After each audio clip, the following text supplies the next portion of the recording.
Depuis 2013, Beijing a effectué 3 cycles d'analyse des sources de pollution par les PM2,5 et ils ont tous été efficaces. Quels défis subsistent dans la lutte contre la pollution atmosphérique à Beijing?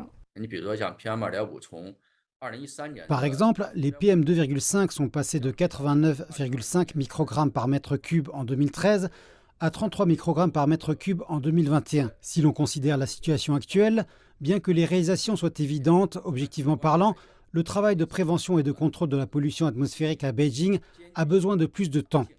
Il est difficile et compliqué.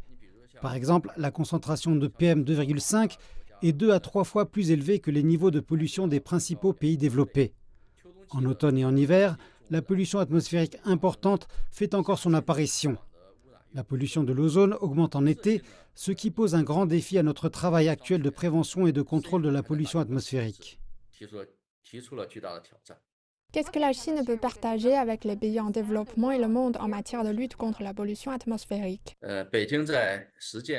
Beijing a maintenant établi un système de gestion de la qualité de l'air urbain relativement complet, basé sur la pratique, la synthèse et l'étude de l'expérience internationale.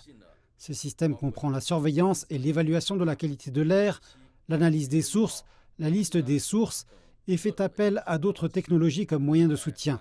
Ce système a été progressivement bâti et amélioré dans les domaines de la planification environnementale, des normes juridiques, de l'application de la législation environnementale, des politiques économiques, de la participation du public, ainsi que de la prévention et du contrôle régionaux conjoints. Il aide Beijing, et même toute la région, à poursuivre le travail de contrôle de la pollution atmosphérique et à donner de bons résultats. Il s'agit d'une partie des connaissances et de l'expérience que Beijing a accumulées dans la pratique au cours de nombreuses années.